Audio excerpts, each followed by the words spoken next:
Hello friends, welcome back to BBS Baba Academy. Today we are going to discuss strategy video for waves and oscillations.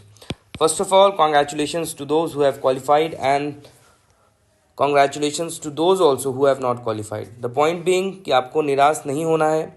कोई बात नहीं, failures होते हैं, पर best बात है कि आपके पास तुरंत नेक्स्ट प्री लाइंड अप है, तो आप उसके लिए प्रिपेयर करें, निराश नहीं होइए. अगर आपको कोई दिक्कत है, कोई समस्या है, तो will take session for that. ठीक है, तो लेट्स फोकस. आपका एजेंडा क्या है? Waves and oscillations. Waves and oscillations के बारे में हम देखेंगे. बहुत इंपॉर्टेंट टॉपिक है और इससे सवाल आपको बनाने हैं. आप बात समझिए, इससे सवाल बनाने हैं, क्योंकि जो चूज़ करेंगे ना ऑप्शन, क्योंकि बहुत सिंपल सवाल आते हैं, फ्रॉनहोफर, फ्रेनेल, फिर होलोग्राफी, पर वही बात है, सिंपल सवाल आते हैं, पर अगर आपके पास प्रैक्टिस नहीं है तो दैट वुड बी डिफिकल्ट. ठीक है, तो एक बार देख लेते हैं इसमें टॉपिक्स क्या है. ऑसिलेशंस. ऑसिलेशंस पता है क्या? सिंपल हार्मोनिक मोशन हो गया. Stationary and travelling waves. Stationary और ट्रैवलिंग वेव्स. ठीक है, जैसे उसमें यही है कि भाई आपका रेयर मीडियम है तो पाई फेज डिफरेंस से आता है वापस, ये सब. ठीक है, डैम्प्ड हार्मोनिक मोशन बहुत ज़्यादा इंपॉर्टेंट है. Force harmonic oscillation and resonance. Force harmonic oscillation में रेजोनेंस का कंडीशन पूछ देता है, P square root under 2m omega naught square.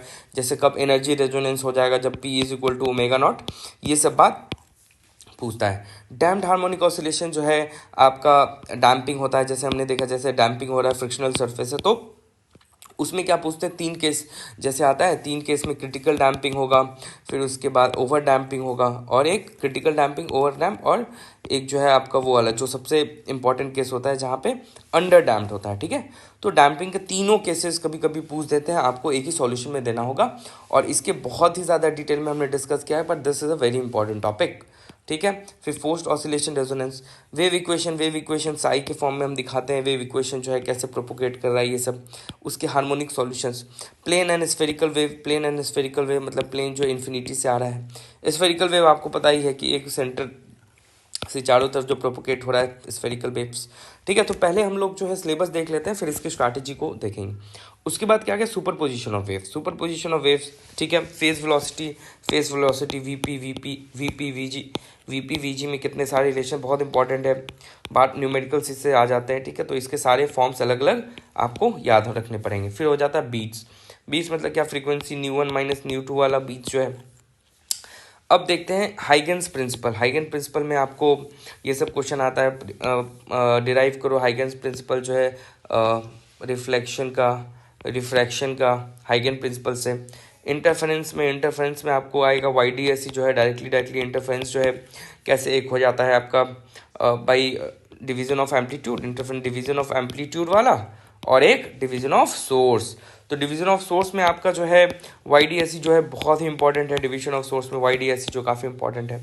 फिर उसके बाद डिफ्रैक्शन क्या है कि जो है आपका किसी एज से जाता है. Super position of secondary wavelets. मुझे याद है डिफ्रैक्शन और इंटरफेरेंस में डिफरेंस पूछ दिया था, जो हमने डिटेल में आपसे टेस्ट सीरीज या इसमें पूछा भी जाएगा, और आपको हमने इसके वीडियोस भी प्रोवाइड करवा देंगे. ठीक है, तो काफ़ी डिटेल में ये सब सवाल. फ्रेनेल हो गया, फ्रॉनहोफर हो गया, डिफ्रैक्शन बाय स्ट्रेट एज में. उसके बाद आपका ऐसे करते हैं, मतलब जोन्स है ना, हाफ पीरियड जोन्स हो गया, फ्रेनेल जोन प्लेट्स, ये सब क्वेश्चन आते हैं. देखिए फ्रेनेल एंड फ्रॉनहोफर काफ़ी कुछ होता है. Y1 माइनस Y2 ये वाला जो डायग्राम होता है, प्लस माइनस. ठीक है, जो लोग पढ़े होंगे उनको समझ में आ रहा होगा, जो लोग नहीं पढ़े होंगे उनको समझ नहीं आ रहा होगा, तो पर पढ़ना पड़ेगा तभी फ़ायदा है ना. ऐसा मत समझिए कि जो भी सारी बात बोल रहे हैं ये सब, क्योंकि आपको थोड़ा रिवाइज करना पड़ता है. सारे कैंडिडेट्स के साथ ऐसा ही होता है, कोई नई बात नहीं है. ठीक है, diffraction by straight edge, single and multiple slits है ना, मल्टीपल स्लिट हो जाता है. फिर मल्टीपल स्लिट के केस से